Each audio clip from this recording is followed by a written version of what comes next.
আচ্ছা আচ্ছা আচ্ছা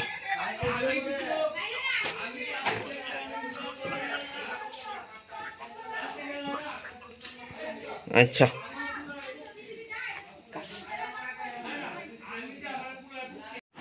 আমি বাইক পূজা করুন গীতা কানে কানে আছে তো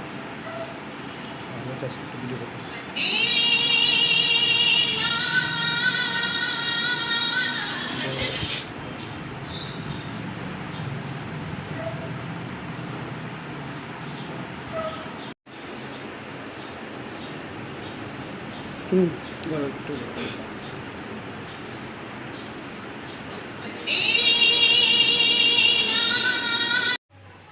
এই গতকালকে কোজাগরী লক্ষ্মী পূজার রাতে ন্যূনতম লক্ষ্মী পুজোটাও করতে পারেনি ঘরে ঘরে।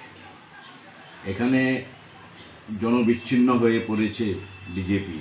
এখন হাতে গোনা কিছু মাফিয়া বাইক বাহিনী রাতের আধারে হেলমেট পরে মুখে কাপড় বেঁধে এই একই টিম হাতে গোনা কটা মানুষ এখানে সেখানে গিয়ে, যেহেতু পুলিশ ব্যবস্থা নিচ্ছে না, হাতে গোনা কিছু মাফিয়া যখন যার খুশি যাকেই ভাবছে বিরোধী দল বা তৃণমূল করছে তার বাড়িতে হামলা করছে। খোয়াই মহকুমার জাম্বুরা গ্রামে সুশীল মোদকের বাড়িতে 10-12 জনের একটা দল গিয়ে আক্রমণ করেছে সুশীল মোদককে, সুশীল মোদকের স্ত্রীকে, তার ছেলেকে মারধর করেছে। বাড়িতে অন্তত 2 লক্ষ টাকা জিনিসপত্র ভাঙচুর করেছে, ক্ষতি করেছে। একই সময়ে গতকালকে রাত্রিতে খয়েরপুর বিধানসভার বণিক্য চৌমুহনীতে দুলাল দাস আমাদের একজন কর্মী, তার দোকানে এসে 7-8 জন হেলমেট পরে মুখে কাপড় বেঁধে তার দোকানে হামলা করেছে। দোকানে প্রায় 2 থেকে 3 লক্ষ টাকার জিনিস নষ্ট করেছে এবং তাকে প্রচণ্ডভাবে মারধর করা হয়েছে। লক্ষ্মী পুজো দুর্গা পুজোর সময়ও আক্রমণ চলছে, লক্ষ্মী পুজোর সময় আক্রমণ চলছে, কারণ এটা জনরোষের মধ্যে পড়ে গেছে ভারতীয় জনতা পার্টি। ওই হাতে গোনা কয়েকজন মাফিয়া রাতের আধারে করা ছাড়া এখন আর তাদের কিছু করার নেই। কারণ মানুষের উপর এত অত্যাচার, এত জুলুম হয়েছে গত 3.5 বছর আমাদের রাজ্যের মানুষ, কারণ এখানে কেউ বাদ যায়নি। অন্তত 10 জনের উপর বিধায়ক আক্রান্ত হয়েছে, বিডিও থেকে প্রশাসনিক কর্তা থেকে পুলিশ অফিসার থেকে কেউ বাদ যায়নি। একটা অরাজক অবস্থা, চম্বলের রাজত্ব চলছে, জঙ্গলের রাজত্ব চলছে। এই অবস্থায় দাঁড়িয়ে ওরা দিনের পর দিন জনবিচ্ছিন্ন হয়ে যাচ্ছে।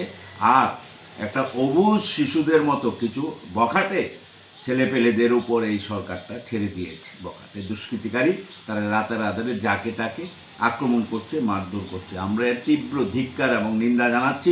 গণতান্ত্রিক ব্যবস্থা এইভাবে চলতে পারে না, আর এই রাজ্যের মানুষ এইভাবে চলতে দেবে না। থানায় গিয়েছে, থানা তো এফআইআরই নিতে চায় না। পুলিশকে তো বলছেই মুখ্যমন্ত্রী, থানায় গিয়ে কী হবে? মুখ্যমন্ত্রী বলছে পুলিশ আমার কন্ট্রোলে। মুখ্যমন্ত্রীর অনুমতি নিয়ে এফআইআর রিসিভ করতে হয়। মুখ্যমন্ত্রী বলছেন যে পুলিশ আমার কন্ট্রোলে, জুডিশিয়ারি আমার কন্ট্রোলে। এটা অরাজক ভয়াবহতা চলছে আমাদের রাজ্যে। কী হয়েছে ঘটনা? কালকে লক্ষ্মী পূজা রাত অনুমানিক 10:10 নাগাদ আমি দোকান বাজার বরিকোশনী বাজার আমার দোকান আছে, আমি দোকান লাগায় বাড়ি যাওয়ানোর সময় হঠাৎ করে সেরা তারা 10-12 জন বিজেপির লোক খোলাবাইন আইসেরা তারা আমার প্রথমে গালিগালাজ করছে। তো চট করে আমি শাটার লাগাই লেতেছি, এরকম অবস্থার ভিতরে তারা আমার মানে পেছন থেকে যেমনি ফারছে এমনি এই যে আমার মাথা এবং পিঠ মিট জুতা দিয়া লাইটে আমার দোকানের সামনে ফালাই রাখছে। এবার আমি এই মতো অবস্থার ভিতরে কোনো ক্রমে মানে প্রাণের বাসনের লেগে তারা লেগে প্রাণ বিকাশ আছে, ভাই তোরা আমার লেগে কে লেগে তা করতেছস। এবারে যা ইচ্ছা তা মুখ দিয়ে গালিগালাজ করছে, কইরে সেটা কইতেছে তৃণমূল আর করবি না, মানে এরকম মানে আমার মানে অপরাধ লোক আমি তৃণমূল করি বণিকোশনী বাজার থেকে এইডই তারা এইডই। আপনার নাম? আমার নাম যুগল দাস। থানাতে এফআইআর করছেন? না, আমি কোনো এফআইআর করছি না। করবেন নি? সামনের দিনে করুন এফআইআর করুন। আজকে করবেন? করুন। তাদের দেখাইয়া তার মাথা টাথায় কাগজ একটা প্রাইভেট ট্রপিক্যালে হইলে হইতো